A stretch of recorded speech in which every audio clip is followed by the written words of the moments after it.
Good evening. Welcome back for part 4 of the Maimer Va'ata Tetzave.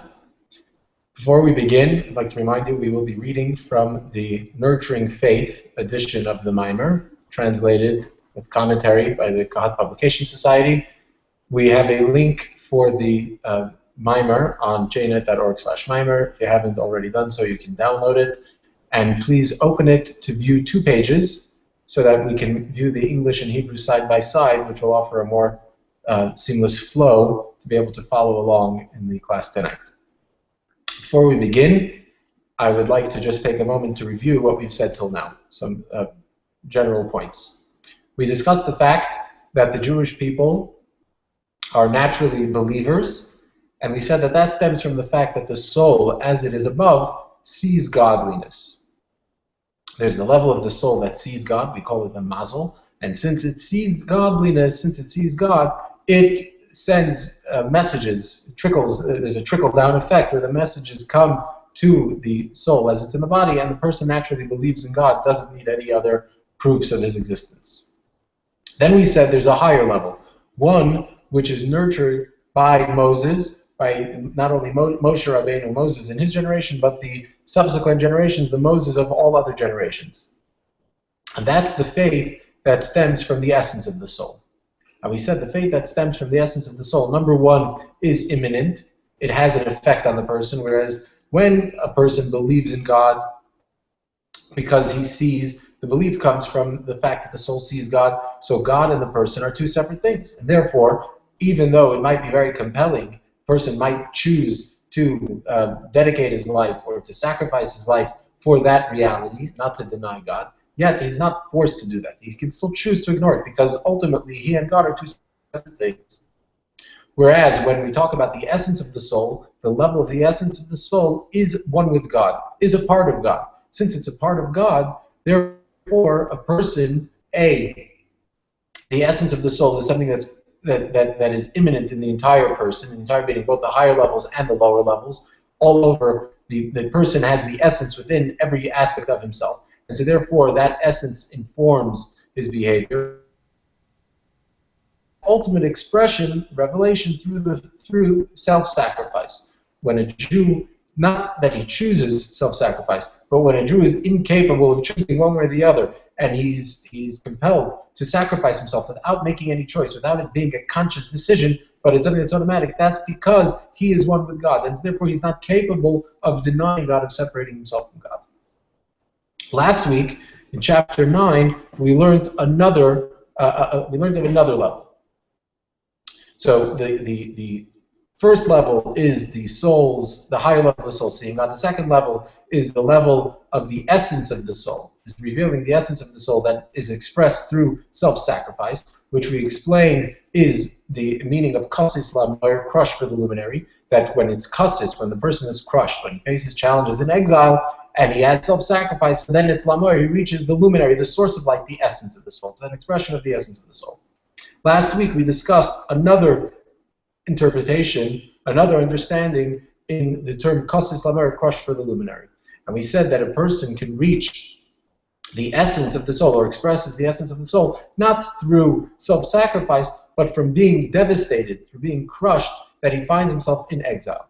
As we explained last week, the soul, since it's one with God, it wants what God wants. And since God wants a home in this world, wants to be revealed in this world, that's what the meaning of a home is, that when in your home you can be comfortable, you can be yourself. And so since God wants to be present at home, revealed in this world, the fact that he's not revealed in the world means that we're lacking in realizing God's will.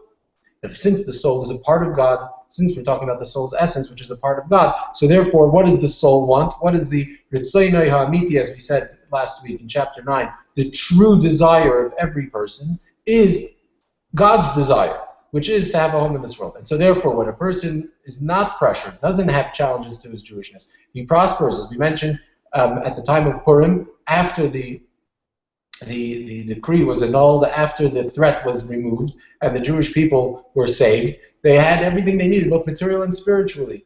They had a spiritual resurgence, a renaissance. And yet, even though they didn't lack for anything spiritually, that is all what they might be interested in. Their interests spiritually. When we talk about what God wants, which is a home in this world, to be revealed in this world, until we have the redemption, that's lacking. And so therefore the person is crushed and devastated from that lack. And that is how we explain the connection between a person being crushed in exile by the fact that we're in exile with essence. Why is that? Because since a person is only devastated or bothered by something that he lacks, something that he wants. You want something, you don't have it, so it bothers you. The more you want something, or the deeper that want is rooted in yourself, the more devastated you are when you don't have it. So the fact that we say that a person is nishbar v'nitke, he's completely crushed, completely distraught and devastated by the fact that he's in exile, shows that it's something that's rooted deep inside of him. But why would a person be devastated by the fact that there's no revelation of godliness? The only reason for that is because that's an expression of the essence of the soul. The essence of the soul, which is completely one, and therefore completely aligned and in tune with God's interest, has no interest of its own, simply God's interest. Now in chapter 10, we're going to continue to explain that this second level of kasis lamor, this level of being crushed in exile, devastated by the fact that we're in exile, not the expression of self-sacrifice, which is an expression of the essence of the soul, but the being crushed from the fact that we're in exile, the fact that there's a lack of godly revelation in this world, we're going to show that that is actually a higher level than the previous level. And we're going to say it in two steps. Number one, there's an advantage to this second level of kasis lamor, the fact that one is crushed from exile versus the being crushed that leads to self-sacrifice, to being crushed during difficult times. And then we're going to explain that that actually stems from a higher level in the soul than, in fact, the level of self-sacrifice. We'll get to that a little later. In order to explain it, we're going to preface it with reintroducing what we spoke about last week and spoke about also in class number 1. In chapter 4, the idea of the difference between what took place at the giving of the Torah at Mount Sinai versus what happened at the time of Purim. Let's read inside on page 71 in the Hebrew, 70 in the English, chapter 10. We can say that this level of the essence of the soul, which is revealed or expressed through the fact that the person is crushed from the fact that he's in exile, is at a higher level than the level that is of the essence of the soul that is revealed or expressed through Mesiras Nefesh, through self-sacrifice. And we'll preface it with the following. So the concept is as follows. We mentioned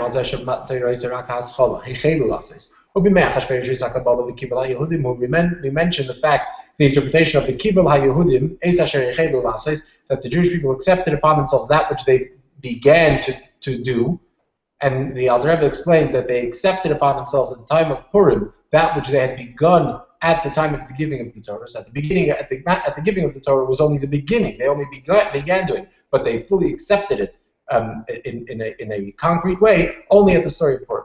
And we asked, how is that? Why is it that at the giving of the Torah at Mount Sinai, when the Jewish people were at the highest spiritual level, and they experienced the highest revelation of godliness, they only began fulfilling God's Torah and mitzvahs. But at the time of exile, time of darkness, they actually accepted upon themselves in a deeper way, in a more intimate, a more personal way, that which they had begun at the giving of the Torah. Why is that is specifically in the time of darkness, they accepted it? So until now we said that since the story of Purim represented a time of exile, and since it required Mesiras Nefesh, self-sacrifice, therefore, through the self-sacrifice, we were able to reach the essence. But here the Rebbe is going to explain it even deeper. And he's going to explain an interesting passage in the Talmud, a famous passage that the Talmud says that in Tractate Shabbos, that when God was giving the Torah to the Jewish people, he lifted the mountain above their heads like a vat. And he said, if you accept it, good.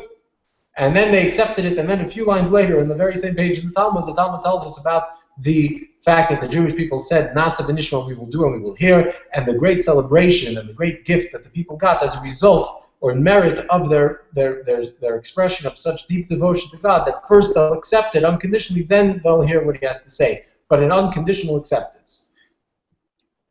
In the earlier part, where the Talmud mentions that God raises the mountain above their heads as like a vat, like a huge wine vat, So the sages, the commentaries ask, what, the Gemara over there, before we get to the commentary, the Gemara there says that the lifting of, since at the lifting of the mountain, like a vat above the Jewish people, was like coercion. They were kind of forced, and therefore, therefore, after the giving of the Torah, the Jewish people always had an out. We always had something in our back pocket that should we get in trouble, we can always say, well, we never really willingly accepted the Torah. It was forced upon us. God threatened us. And so therefore we were coerced into accepting it. But it's not something we really wanted. The commentaries ask, on one hand, we have this idea that the people were coerced, forced, and threatened into taking the Torah by God picking the mountain up over their heads and threatening them. And the very few lines later, we say that they accepted the Torah unconditionally. They said, Nasa v'nishma, we'll do what we will hear. How does one fit with the other? It seems to be contradictory. So the Alter Rebbe explains, and it's explained at length in Hasidism, that the meaning of God holding the mountain above their head like a vat is, in fact, is forcing the Jewish people. And that's why the Talmud says that we always had that out, that we were forced, but it's a different kind of forcing. Not always is forcing something that comes with a negative connotation. So you can force somebody by threatening them, or you can force somebody by giving them a compelling argument. If somebody is intelligent and leads their life based on their understanding, then giving them an argument, a strong intellectual argument for why they should do something, is a way of forcing them to do it. Because since they're intelligent, since everything they do is intelligent, well, since the thing that you're explaining them to do is an intelligent thing to do, is the right thing to do, and you made a compelling and convincing case, so therefore they're sort of forced to do that. And the same thing is here with the giving of the Torah on Mount Sinai. When God lifted the mountain above their head like a vat, mountain, the concept of mountain is a metaphor for love. It's explained elsewhere in Hasidism that love is compared to a mountain. So when we say that God lifted the mountain like a vat, and a vat is a very big circular sort of container. And so what it means that God lifted the mountain above their head like a vat is in fact that God embraced the people, surrounded them completely like a vat. Without a circle is something that has no beginning and end. He completely embraced them, completely surrounded them with a love, with a great love. So that at the giving of the Torah, God showed his love for us. He chose us and showed us his love to such an extent that we were forced to accept the Torah. And so it's in fact not only not a contradiction, but one leads to the other. The fact that God lifted the mountain above us like a vat. In other words, he revealed to us his great love for us by choosing us when we were not at all deserving, and yet God chooses us. And then at the giving of the Torah at Mount Sinai, God reveals this great love for us. So then how could we not say Nasa v'nishma? How could we not accept it then unconditionally? Yet, the reason we accepted it unconditionally was because because God lifted the mountain above their head like a vat. In other words, because God compelled us to do so from showing us his love. In other words, there was a reason outside of ourselves for why we accepted the Torah. And that reason was God's great love for us. Let's read. The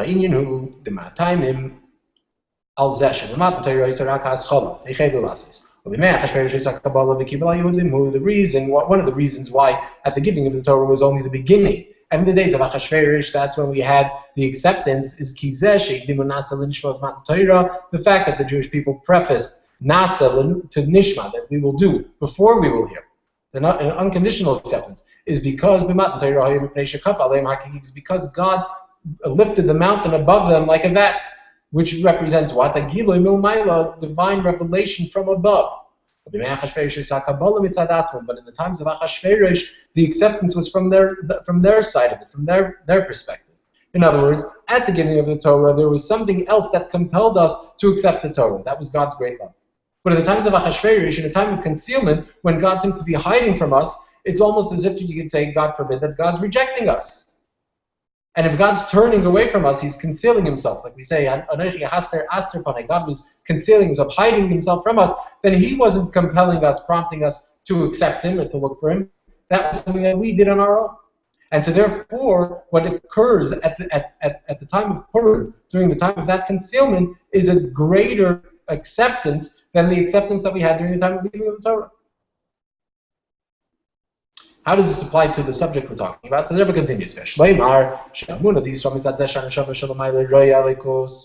fact that the person has faith because he sees, because his soul as it is above, sees godliness, which is essentially faith because of a reason. There's an external reason. There's God and there's the soul sees godliness. Since he sees it, that's the reason to believe in him. So that aspect, that faith that a Jew has, because the soul sees godliness, the reason he has the faith is because of the seeing. Since he sees godliness, he has the faith. That's similar to what occurs when the Jewish people accepted the Torah at Mount Sinai because of a revelation from above. In other words, it's not something that comes from them, it comes from something outside of them, something that they've seen. And the fact that in the days of Achashverosh, there was the acceptance from them on their own, from their own volition, because at that point, at the time of Purim, was revealed and expressed the essence of the soul. Their essential bond that they have with God that stems from the essence of their being. And so we have a contrast between these two levels, the level of seeing, the fact that the soul sees godliness, and the fact that the soul is one with godliness. When we talk about seeing godliness, the person and God are two separate things. The person sees God, and so that's the reason for which he believes in God. And that's similar to what happened at the giving of the Torah. God reveals himself to us, he shows us his great love, and because of that reason, we accept the Torah. But in the time of Purim, there was no revelation. In the time of Purim, we came to God on our own. And why is that? Because at that moment, we expressed, or we exposed the essence of our soul, which is one with God. And so we chose God because of the essence of our soul, which is one with God.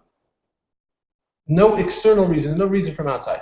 So this is the stronger contrast. Now we're going to apply this same distinction to the two explanations we gave in Kassis, and thereby we'll see that the second explanation we gave in Kassis, which is that the person is devastated from the fact that he's in exile, is greater than the level experienced through self-sacrifice. And we're going to apply that here now. So we can say, in a more, on a deeper sense, in a more specific sense, that also when we're talking about the revelation of the essence of the soul itself, not just the essence versus the higher level of the soul that sees God, but within the essence of the soul itself, we can say that we have these two, or similarly, two concepts. When we talk about the expression or the revelation of the essence of the soul through self-sacrifice, we can say, page 73, that with regard to the conscious faculties of the person, it is like something else. He emphasizes conscious faculties and also kimoy, that it's like. So we need to remember that we're talking here on a deeper level where the distinction is a lot smaller, and we're just trying to contrast it to be able to understand the idea. So he's saying that when we talk about the expression of the essence of the soul through self-sacrifice, the expression of the essence of the soul is like something additional to the actual conscious level of the soul itself. Just like we spoke about when we talked about the higher level of the soul seeing godliness, and we said the higher level of the soul, which is not in the body, is too great to be in the body.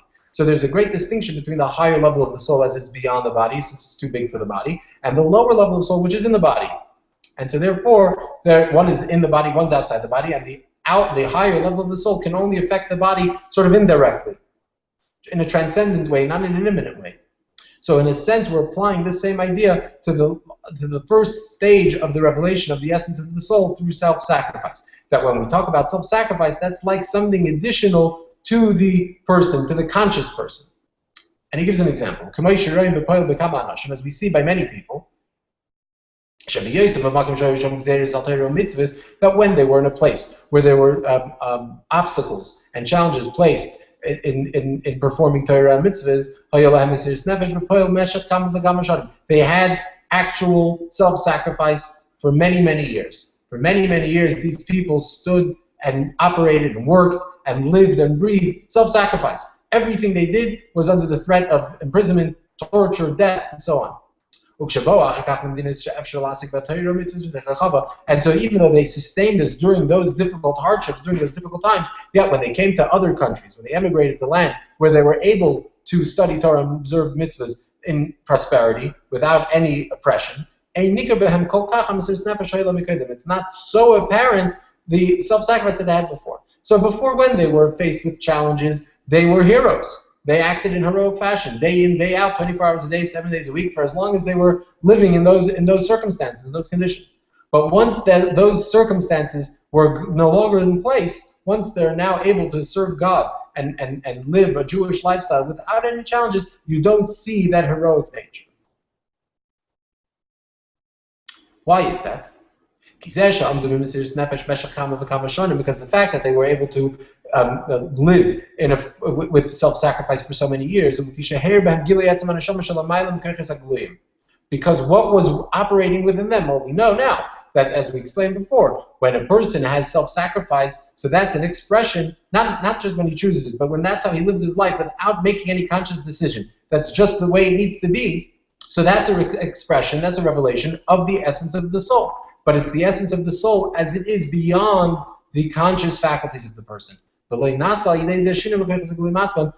has not transformed the person's character itself, the person's conscious faculties themselves.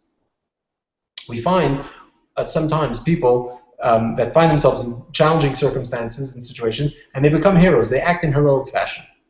And they're heroes, and they are in fact heroes and deserve all the accolades and praise, and everything that we can shower them with, all the praise, is worthy and then some for their heroic acts. And yet, after that situation resolves itself, whatever the situation that they found themselves in where they acted heroically, once that's done, they go back to being regular people. You don't see the heroism in them. They go back to leading normal, modest lives, and lives that don't seem to be particularly heroic. Why is that? Because there's something about challenges and a difficult time that brings out the best in people. Sometimes when a person's life is threatened, when a person's life is challenged, it brings out the essence that a person has. So a person can be miserable one day, for instance, and not very high on life, and yet when his very life is challenged, he can turn over heaven and earth to preserve it, to preserve his life, to preserve somebody else's life. It doesn't matter. Why is that? Because on a conscious level, maybe he's a little frustrated with his life. But on an essential level, he certainly wants to live. And so therefore he'll find himself in those circumstances and be able to behave heroically. Yet, once those circumstances are gone, he goes back to being the same person before. So during the situation, a life and death situation, he can act heroically. He's not consciously thinking about acting heroically, and he's not thinking about his life necessarily, or the aspects of his life that have gotten him down and got him down yesterday and the day before. Now he's thinking about survival, about surviving, about living. And since that's what his focus is, he's able to act in heroic measure with great strength and great conviction. But once that's gone, we find that the person's conscious self, his character, hadn't been transformed. At this point, so we see that the revelation that comes as a result of self-sacrifice is a revelation that comes from the soul that acts sort of beyond or transcends the conscious self, the conscious person.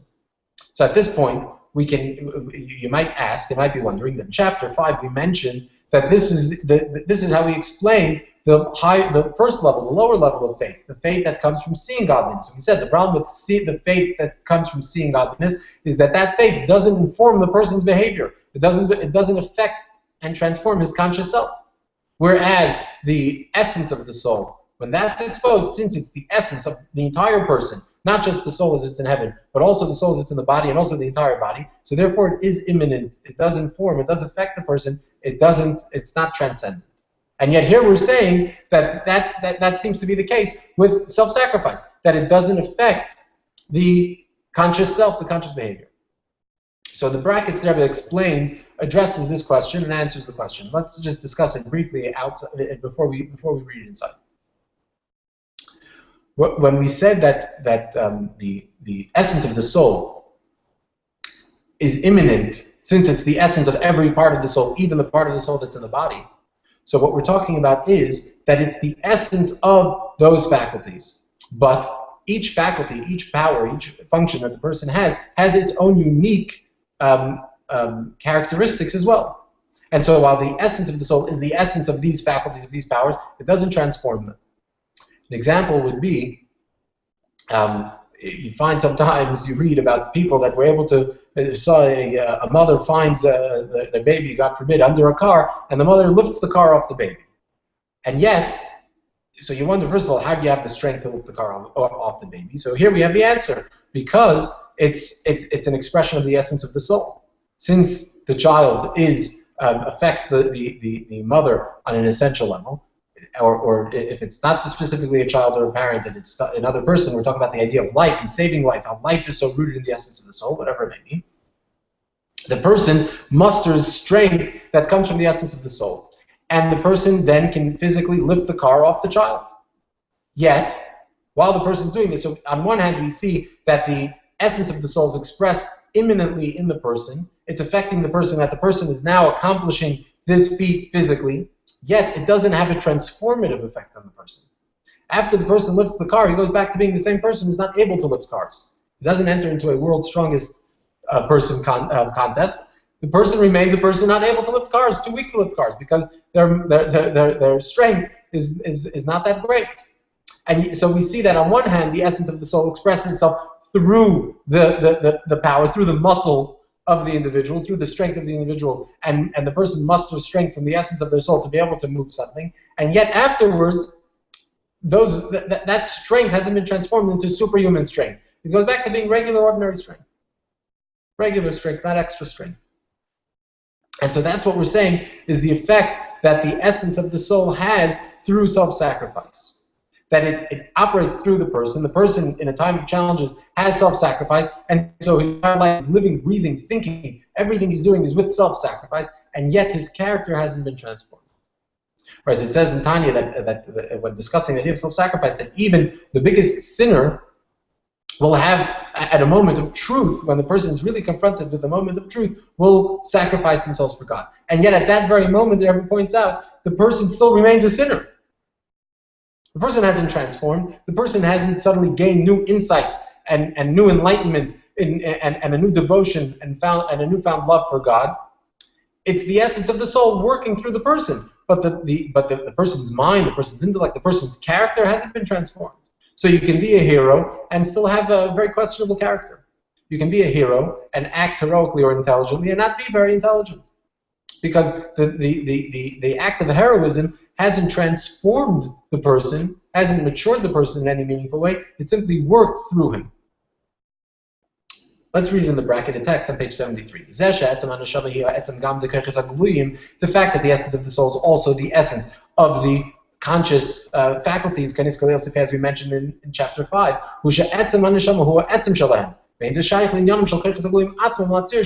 That is true, that the essence of the soul is the essence of those faculties. But that essence still remains detached to a degree from the function of those faculties, from their character. And so therefore, it doesn't transform their character, it just works through them.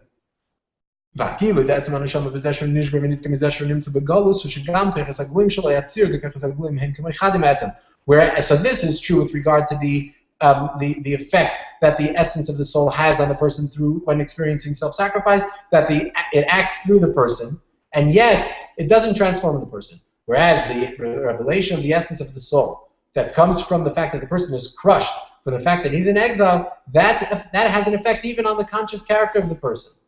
That even his character becomes one and in line and in tune with the essence. Why is that? Because as we mentioned last week, why would a person be bothered by the fact that he's in exile? There's nothing from the outside, just like we talked about before. When we talk about self-sacrifice, so there's an outside force that's compelling the self-sacrifice. There's another thing. We'll talk about this a little bit as we continue the end of this chapter. But when we talk about the essence of the soul, or the feeling that you're crushed from being in exile, that comes from the person's own contemplation, the person's own reflection.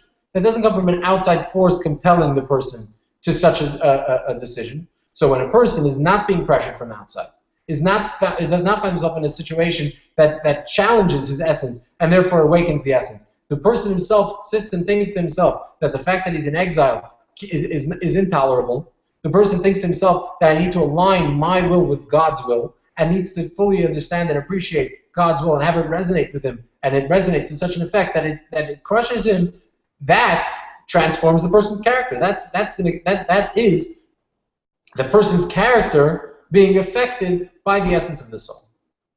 So we see there's one advantage to the essence of the soul expressed through being crushed in exile, to the essence of the soul that's expressed through self-sacrifice. And that is that the essence of the soul expressed through self-sacrifice is, in a sense, transcendent. It doesn't transform the person, it works through the person, but doesn't transform him. Whereas the essence of the soul revealed through being crushed from being in exile, that is the conscious person, the person on a conscious level, aligning his conscious self with the essence of his soul.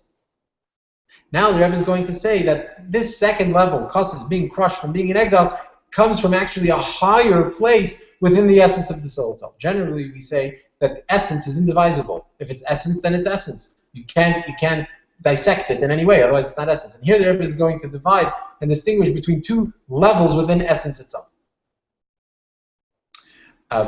There's a concept that's explained at length in Kabbalah and in Chassidus that we talk about God as transcendent. Now, the problem with transcendence or infinite, let's use the term infinite better. The problem with being infinite is that something that's infinite cannot fit into a finite space. And so when we say God's infinite, in a sense, we're confining him to infinity. If he's infinite, then there's no space for him in the finite realm, in the finite sphere. And in fact, early idolaters, this was sort of the first step to their rejecting God's involvement in the world.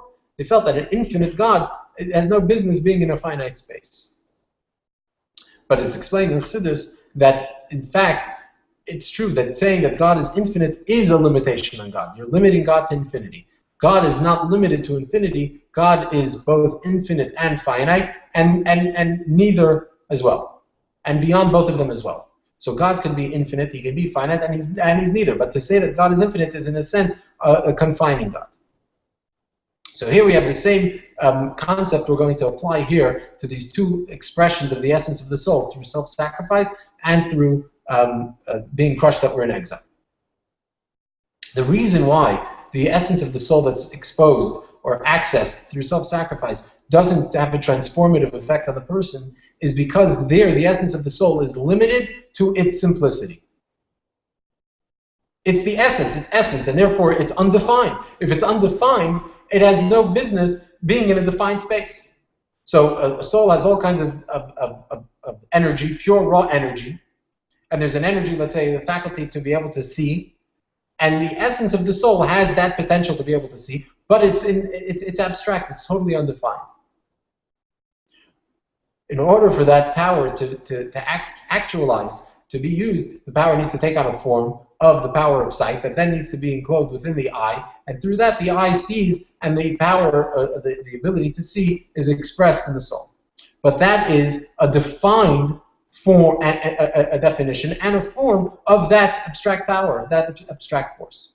So the essence of the soul, as its essence, is abstract, and it has no form. Since it has no form, it can't affect the part of the soul, or the part of the person that is formed, that is defined. But then there's a level of the essence of the soul, the very essence, the very core of the soul, that's neither simple nor defined. It's beyond both. And so therefore, it's present everywhere, both in the defined aspect and in the simple aspect. It's not limited to simplicity. It's not limited to being beyond definition. It can be everywhere. And that is what is expressed on the higher level, the Kassus Lamorid, when we're crushed from being in exile. That is the level of the soul that we access, since it's that level of the soul that's informing and affecting our conscious selves. Let's read it now, page 75. And we can say that the fact that the essence of the soul and the character of the soul are like two separate things, two distinct entities, as we explained. Well, it's because even the essence of the soul is defined with some definition. What is that definition? Its definition is that it's beyond the specific form and categories of the faculties. But when we talk about the essence of the soul, not as it is the essence of the soul within the soul, but as it's the essence of the soul as it is rooted in Atzmos, rooted in the essence of God, then the simple, undefined nature of the soul, as well as its defined faculties and characters, are one. There's no distinction between them. So based on this, we can say the Bechina somewhere down we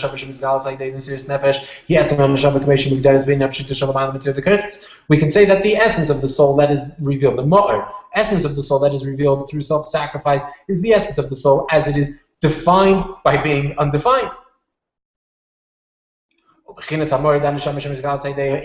The causes and the level of essence of the soul that is expressed, that's revealed through being crushed, that we're in exile, that's the essence of the soul as it is rooted in the essence of God.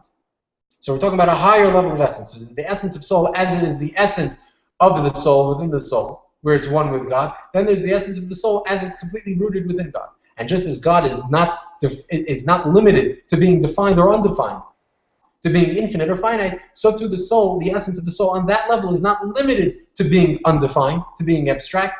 Their defined and undefined definition and being abstract are totally one.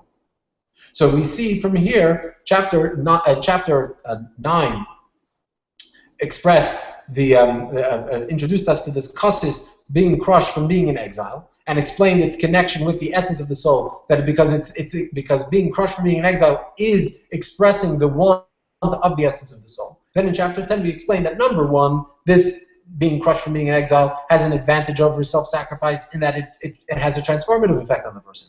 And number two, we explained that not only that, but the reason why it's transformative is because it actually accesses a higher level of the essence of the soul. The level of the essence of the soul that's not limited to being undefined, that's not limited to being abstract.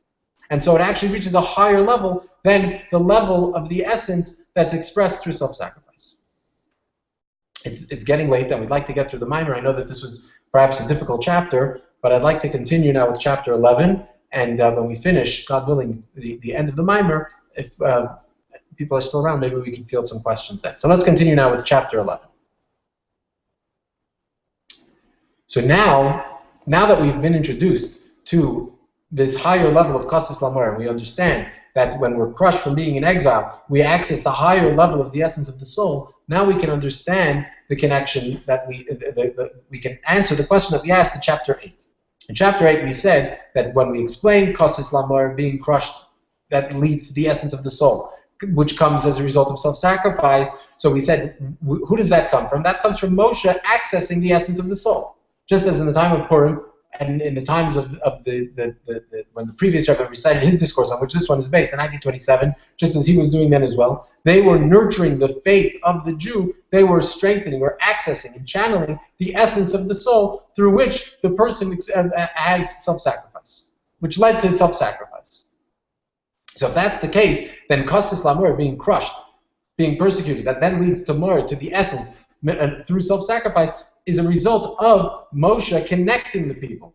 Moshe's Tetzave has been Israel. Through Moshe's influence on the people, that led to Kasis Lamor. But we said that in the verse, before we get to that, the verse says, the verse says that they will bring the oil to Moshe. The verse says, Moshe shall command the people, right? And as we explained, Moshe should connect them, meaning he should access the essence of the soul. Then it says that they should bring the oil to Moshe, that Moshe's spiritual level will be enhanced. And only afterwards do we say that we reach the essence of the soul through the self-sacrifice. And so we said, Kasis Lamor, reaching the essence through self-sacrifice, seems to be a result of the impact that Moshe had on the people, the Tetzave. The Yikho Elacha seems to be the effect that people have on Moshe. So why does that get stuck in the middle between these two things? It seems to be out of sequence. Based on our understanding now that there's an even higher level of Kasis Lamor, there's a level of being crushed that reaches the essence of the soul, that's even higher than self-sacrifice, now we can understand that connection. Basically, let's give this phone a moment.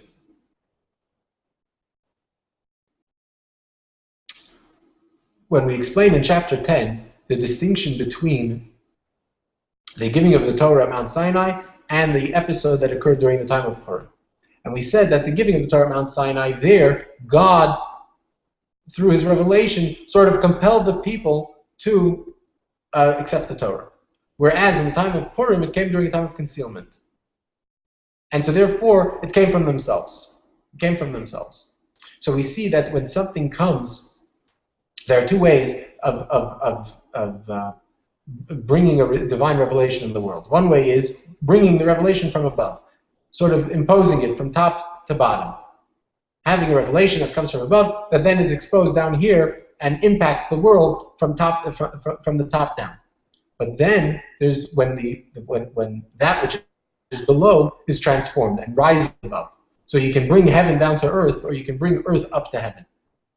So when we talk about Moses impacting the people and accessing the essence of the soul, that's coming from the top down. That's Moses, who's above, impacting the people who are below. And so it's not something that accesses or channels the very essence, the very core of the person. Whereas when the person on his own taps into the essence of the soul, that is a much deeper, much more profound expression of the essence of the soul. Because that's not coming from above, that's coming from below. Let's take a look in chapter 11 and read the explanation and the answer to the question. We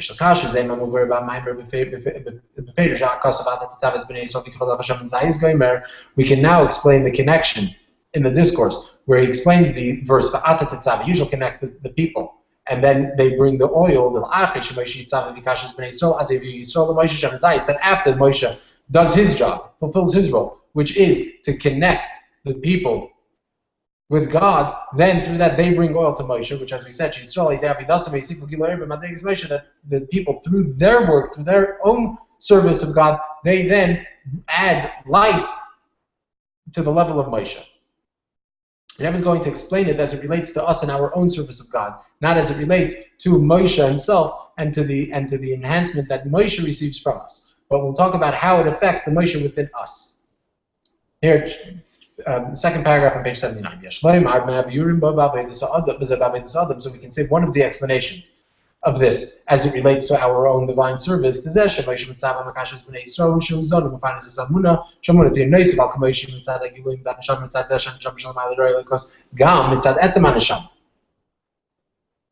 We can explain this in our own service, that Moshe, connecting the people, means that he nurtures and feeds the faith. That the faith be not just because of something outside of ourselves, the fact that the soul sees God, but that it should be because godliness is our very essence. Let's skip the brackets. But through the service of the Jewish people, after they've accessed the essence of the soul that is revealed through Moshe, that also, what is our own service? Where does that come to play? That is in the second level of Chassid, when the Jew is crushed from being in exile, which is when he works on his own conscious self and his conscious understanding and behavior and experience, that they should also be in line and in tune and conform to the essence of the soul.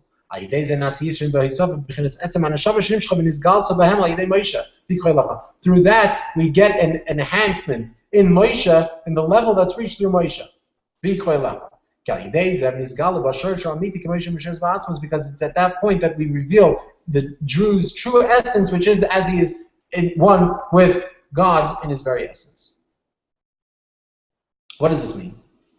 That through a person coming in tune with the essence of the soul, the higher level of the essence of the soul, right? Through the person transforming his conscious self, his conscious babe, that on a conscious level he's crushed from the fact that he's in exile. What do we say? What is that? That's aligning the conscious self with the higher part of the essence of the soul, the deeper part of the essence of the soul. So in other words, Moshe, his role is to access the lower level of the essence of the soul that leads to, that is ultimately expressed through self-sacrifice. Then when a Jew on his own sits in exile and recognizes that in exile we lack godliness, and recognizes that his desires are insignificant, and the only desire that should really be concerning him is the desire of the essence of God, that there be a revelation of godliness in this world. And so he suddenly aligns his conscious behavior and self with that essence of his soul. What level of essence are we talking about here? As well as we mentioned at the end of chapter 10, we're talking about the higher level of essence, the essence of the soul as it is completely one with God in his essence, the higher level of the essence. So therefore we understand now the v'yikoi lecha, why the essence of the soul being crushed and reaching the essence comes after v'yikoi lecha, after the enhancing Moshe. In other words, Moshe connects the Jewish people, meaning he accesses and stimulates the lower level of the essence of the soul. He exposes the level of the essence of the soul, which, as we said, is not transformative, but leads to self-sacrifice. Then, when a Jew on his own aligns his own conscious self and behavior with the essence of his soul, what is happening there? He's accessing the higher level of essence. And so therefore we have Tetzave Moshe, we've enhanced the level of Moshe. There's the lower level of Moshe, there's the first level of Moshe, which is the lower level of essence of the soul, and then through being crushed from being in exile, that's enhanced because we reach the higher level of essence of the soul. So we've answered the question, which we'll address again at the end of chapter 11. We've answered the question that we had in chapter 8. Why is the verse? Let's try and explain the verse again as we've understood it to this point. Tetzave b'nei Yisrael, Moshe connects the Jewish people with God. What does it mean that he connects the people with God? That their faith in God not be from the fact that the soul sees God, from something outside of them, but he reveals the fact that the essence of the soul is one with God. Since the essence of the soul is one with God, since we're one with godliness, if that's challenged, we're going to have self-sacrifice because we can't disconnect ourselves from God. Then v'yikoi lecha, they will bring oil to Moshe. They will enhance this. In other words, the Jewish people will stimulate a higher level or access a higher level of the essence of the soul than even that level of essence. And that is through kassus lamayr, through being crushed from being in exile. And it's through that we reach the higher level, the essence of God, and the essence of the soul is it's rooted in the essence of God. So that is all in relation to Moshe, and what we've been talking about till now in the discourse has been the impact Moshe has on our relationship with God, the connection between Moshe, us, and our faith in God and our service of God. But the verse Tetzave b'nei Yisrael says, "You shall command the Jewish people," and the way we've translated it, not that you shall command the Jewish people, but you shall connect the Jewish people. But it doesn't say who you should connect them to. It just says, Tetzave b'nei Yisrael, you should connect the people. And in fact, the Greek Rebbe in his discourse when he describes Moshe's impact on the people, he says that Moshe connects the people. He doesn't say he connects them with the infinite, with the divine, with God. He just says you should connect the people. The implication of the verse and in the discourse is that he connects them with themselves. In other words, he fosters Jewish unity. And that will explain, and even within Jewish unity, the impact, the unity between the Jewish people that's experienced through Moshe also has two levels. And that's what we're going to read now in the bracket in the middle of page 79, and then we'll skip the paragraph al yidei, and we'll continue with the bracket on the bottom. And we'll talk about these two levels of unity. So we're in the third paragraph on page 78, 79. It can be said, Tezem asher kasav v'atet b'nei Yisrael, that which it says, you shall connect the people. The term, you shall connect them, without saying to whom. Just connect the people seems to imply that Moshe connects them with each other, unites them. We can understand how Moshe unites the people. Why? Because since we're talking about Moshe connecting the people, meaning, what does it mean connecting the people? Meaning, he accesses the essence of the soul. Well, as far as the essence of the soul is concerned, we're all one. When we talk about the essence of the soul, there we are all one, we're all the same. When we talk about loving another person, so whenever we love somebody else, there's always a reason to love somebody else. And even if you have many, many reasons to love somebody, you find them irresistible and lovable, it's still a love that comes from a reason. Therefore, that love cannot be compared to the love that one experiences for themselves, self-love, or love that people have for their immediate family, their children. That's an innate love that comes from loving themselves. It's not only that it's a deeper love or more of or a higher quality love, it's an entirely different love. It's a love, it's an essential love.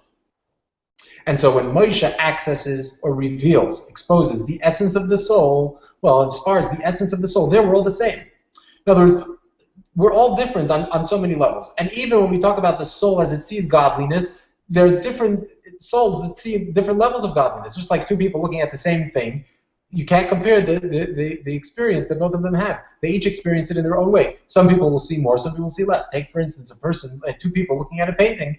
If one is totally knows nothing about art, and the other is a huge art expert, then obviously they're looking at two different things. Or more accurately, one is seeing a lot more than the other one. And so when we talk about the soul seeing godliness, even on that level, even on a soul level, the Jewish people are different. Some people see more, some people see less. Some people have a stronger faith in God, some people's faith is not as strong. So even on a soul level, there are differences. But when we talk about on an essential level, well, as far as the essence, we're all one. The essence of the soul is the same for all of us. And since the essence of the soul is the same, so therefore when the essence is exposed, then we can have a true unity and true love. Like a self-love, which allows us to fulfill the commandment, love your fellow as yourself. It's a self-love which you have for somebody else. How is that? By accessing the essence of the soul, where we're all one, where we are one. Let's skip to the last three lines of page 79, the second brackets. And here we're going to understand the deeper level in the love that we experience with each other based on what we explained about the two levels in the essence of the soul. Let's note, through this, which we just said in the previous paragraph, which is through the people aligning their conscious selves with the essence of the soul, which then accesses a deeper level of the essence of the soul. Through that adds in the Achdus of Yisrael, the unity of the Jewish people.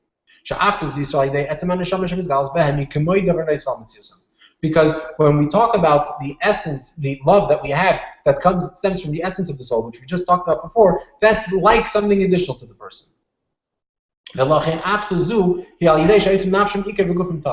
Therefore, that love can only come when we make our souls primary and our bodies secondary.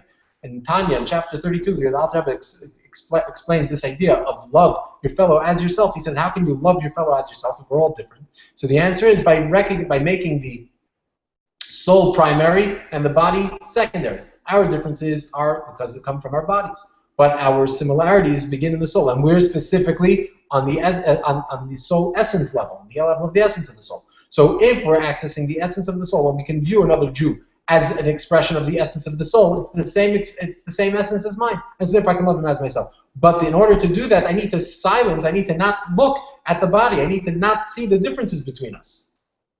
I need to look beyond them. In other words, it has an added transformative experience. But when we talk about the revealing or accessing the essence of the soul, as it is rooted in the essence of God, which, as we said before, then even the form and character and the conscious person is in line and in tune when that's exposed with the essence.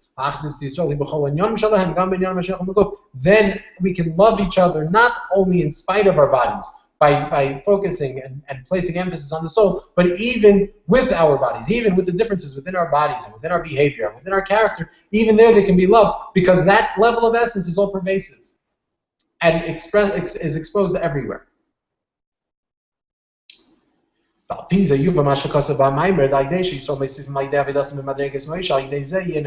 can answer the fourth and final question which we asked at the beginning of the discourse. We said that the end of this verse, Tetzave, which we've been explaining, says that through being crushed for the luminary, we raise up a constant flame. And we asked that in the very next verse it says that the menorah was lit from evening till morning. And here we're saying that it's a constant flame, implying that it's constant, 24 hours, not just from evening till morning. Now we can understand it. So if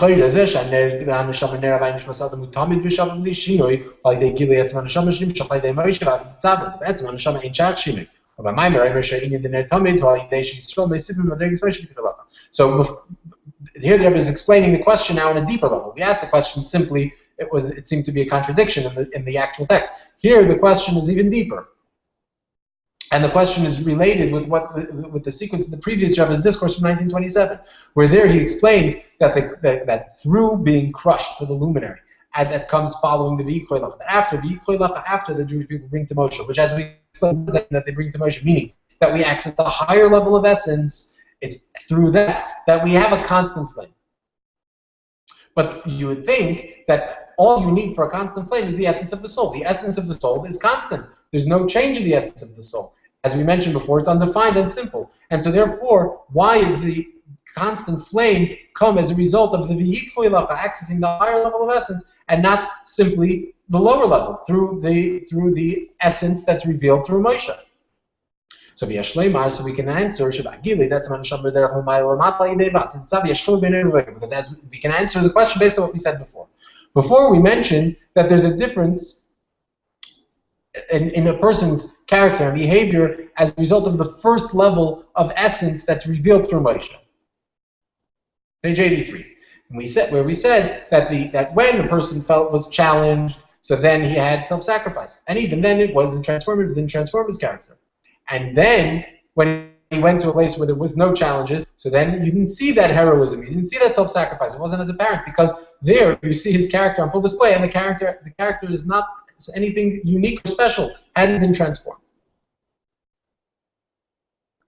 So therefore, what does that tell us? That the essence of the soul, the lower level of essence of the soul that is limited to being abstract. In other words, it doesn't affect or impact the conscious behavior or the character of the person. So there's a distinction. When there are challenges, there's self-sacrifice. When there aren't any challenges, it's not that apparent. And so therefore, there's a difference between day and night. Night meaning time of challenges and hardships, and day being times of prosperity. And so therefore, the previous Rebbe, when he talks about the constant flame, when does he say there's a constant flame? Only after the Yikvah, after we explain that through our service we enhance Moshe, meaning through our transforming or aligning our character and our conscious selves with the desire of the essence of the soul. Through that, we enhance the level of Moshe, meaning we access a level that's higher than the level accessed by Moshe. It's only then that we have a constant flame. Because there, as we mentioned, that's all pervasive, and that's all constant, it doesn't change. Because the primary revelation of the lower level, the first level of the essence of the soul, is primarily in a time of night, when there are challenges. That's when that awakens and reveals the power of self-sacrifice. As we explained in chapter 10, even though that those who during time of challenges, evening, had self-sacrifice, when they came to daytime, to light, when they came to a place where there was prosperity and they didn't have those challenges, we don't see their self-sacrifice to the extent we had seen it earlier. Then the true expression of Ner Tamid, the true constant flame of the soul, which is unchanging,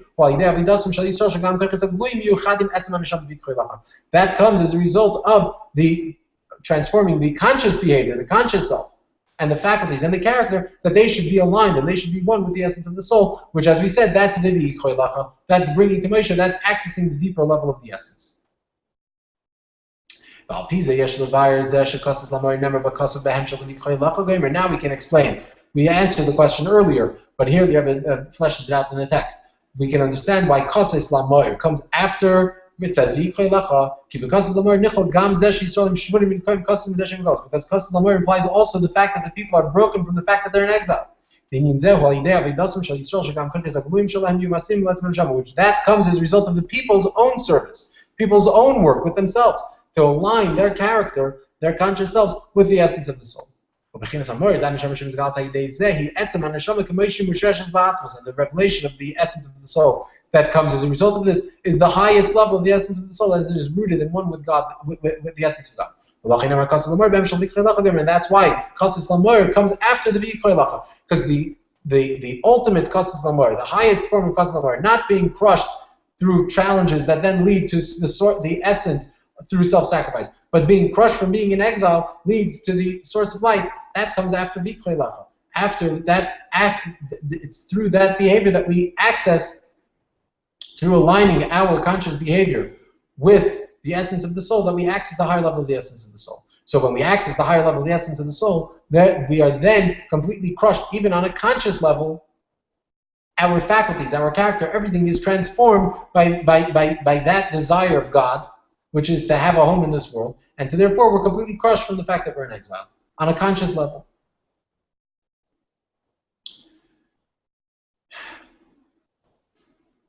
So there's only so much that Moshe can accomplish on his own. Moshe can reveal the essence, can access the essence of the soul as it is abstract. He can reveal the essence of the soul and bring a person to have self-sacrifice. But when we talk about transforming a person, that Moshe can't do. Why? Because if Moshe transforms us from the outside, from above, then it's not a transformation.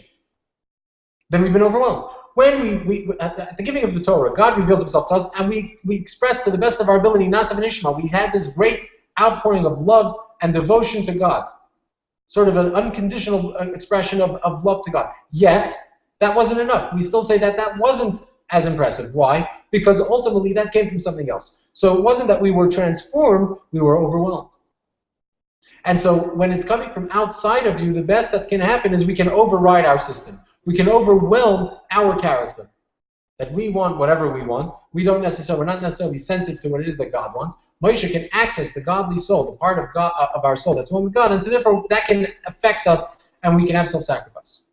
But to get our minds and our hearts, our character, our intellect, to get that to want what God wants, what the essence of the soul wants, that's something that happens from within. That's something that we have to do from within. That's a transformation that we have to make. Otherwise, like we said, it's not a transformation. Transformation has to come from beneath, from below. It can't come from above. You can't dictate transformation. You can force a change, but that's not a transformation. Transformation has to come from within. And yet, even the transformation that we experience ultimately is thanks to the efforts of Moshe. And that we read now in chapter 12.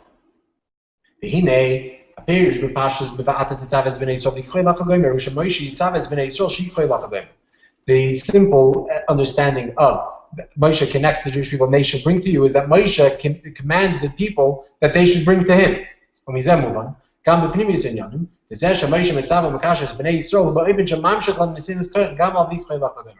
saying that in the verse it says, God says, instruct the people to bring to you. In other words, the bringing to Moshe is a result of the instruction of Moshe. Moshe instructs them to bring to him. So the same thing we have to say in our mystical interpretation, our Chassidic interpretation of this verse, that the fact that the people bring to Moshe, in other words, or as we explained it in our own service, that we access, as a result of Moshe's efforts, we can access the deeper level of the essence, that is a result of Moshe's efforts as well. The same thing is true with regard to the Moshe of our generation. My father-in-law, the Rabbi, Shavi Dasi, the Rabbi here refers to the previous Rabbi, Shavi Dasi,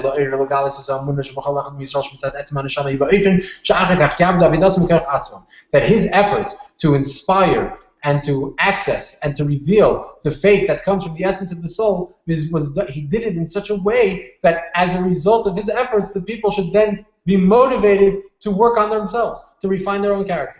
To the extent that they become a ner tamid, a constant flame, like we said before, the consistency comes as a result of the higher level of the soul, where it's consistent and remains the same and unchanging on every level, on a transcendent level, on an immanent level, on a conscious level, and in a subconscious level, that it remains constant even as far as his character is concerned. And through this, we merit speedily the ultimate redemption and complete redemption. Then, this is an important point here, through that, at that point, we will have a revelation of godliness not just dictated from above. It's not just that God will reveal himself to us below, impose his own essence on us, but the revelation will also be because of the mata, because of that which is below, because of the transformation made from below, from within. And then we will also have the bringing of the oil and the lighting of the candles, which was mentioned in the verse of bringing you the oil to light the constant flame. It's also physically in the third holy temple, with the complete and true redemption through our righteous Mashiach, speedily, mamash, literally. We have completed the Maimer Vat Tetzave. I see that we're a little bit over an hour, and so we will conclude now. And now that we've finished the Maimer, it's a good time to reflect on what the Maimer has taught us, what we've learned from the Maimer, and how we can apply that to transform ourselves. how we can take this mimer and the messages that we learned in this discourse and have that create a transformative experience within ourselves. So in other words, the Rebbe gave us the tools.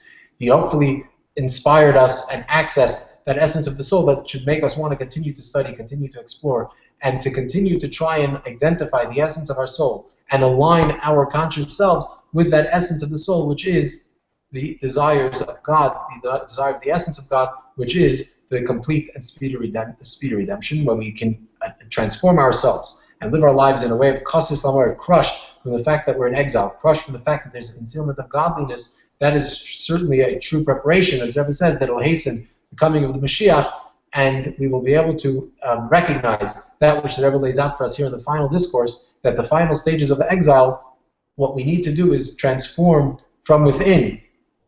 The Rebbe brought us to this point and inspired us to this point, and now, as we approach 20 years, even before the 20th anniversary of Gimel Tammuz, the result of our efforts for the last 20 years should bring about the redemption, the complete redemption, which will also bring about the resurrection, and we will be reunited with the Rebbe with the coming of Mashiach speedily in our days. Amen.